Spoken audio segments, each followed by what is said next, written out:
I don't care what y'all are tweeting on social media. I believe Yankees GM Brian Cashman deserves some flowers and some credit for the trades leading up to Tuesday's trade deadline. Jazz Chisholm Jr., Mark Leiter Jr., and Enyel De Los Santos are all in pinstripes. So let's talk about the new guys with Ryan Garcia, Yankees content creator for Empire Sports Media and the Fireside Yankees podcast. My man, Ryan, first and foremost, what's happening, my guy? I hope all is well. Just real quick before we even get to the individual trades, grade Brian Cashman on his trade deadline. Yeah, I'd give him a B to a B+. I think he reinforced the pitching staff with some strikeout relievers, and he added a really important offensive piece that also brings some speed to the table to this lineup, which reinforces the roster and it makes them better ahead of the trade deadline. All right, let's get straight into this thing because this dude, Jazz Chisholm Jr., has made Yankees baseball exciting again. Can we give Brian Cashman some love for that trade? And is Jazz the missing piece to a deep playoff run?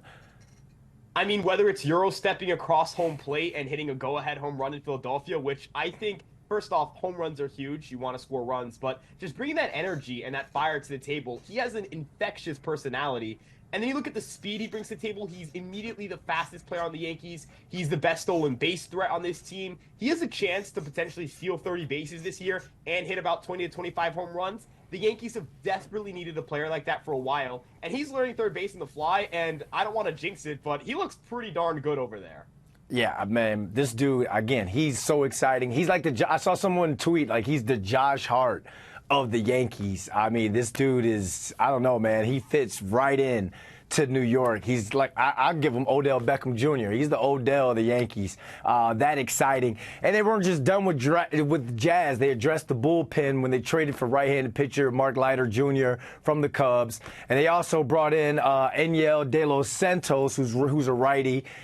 Great that trade, man. And do you think these dudes can come in and make an impact? I know Leiter Jr. pitched last night against the Phillies. Yeah, Mark Leiter Jr. has a really nice splitter. It gets a whiff rate of over 60%. For context, Kodai Senga throws something of an off-speed pitch. It's that forkball, and it generated a whiff rate around that 50 to 60% range. So that's an elite-level splitter or forkball, whatever you want to call it. It's nasty, and he gets a lot of strikeouts. He struck out over 34% of batters this season. The Yankees need a guy who strikes guys out, keeps the ball on the ground. That's over 50% ground ball rate. I'd give that Leiter trade an A. And De Los Santos is interesting. Mid-90s fastball, struggles with the home run ball, but he does miss bats, and I think he could be a fun little project reliever. All right, let's talk about the move that Cashman didn't make. Nestor Cortez remains put, and that's days after my man was aware that he was on the trading block. So do you think are you surprised that Nestor is still here? It felt like they were going to trade Nestor if they got a starting pitcher like a Jack Flaherty, which we found out he had some medical issues, and so the Yankees backed out of a preliminary agreement for him. And once it came out that they weren't going to trade for a starting pitcher, I think it became less surprising that they didn't deal Nestor away. But this is a big stepping point for him. How does Nestor Cortez respond to almost being dealt away or almost not being on this team? Because if he can respond by throwing up some big innings and becoming a reliable contributor in this rotation, Yankee fans, the organization, they're going to view him a lot more favorably going into next season. Yeah, it's crazy how he was courtside with Aaron Judge at Knicks games, Rangers games, and then to find out that you could be dealt away. That's got to play with his mental right there. But the only way, I mean, success is the best revenge. While we're during this interview, they're wrapping up the series with the Phillies. So let's kind of preview this Blue Jays series that kicks off on Friday. Talk to me about that series, man.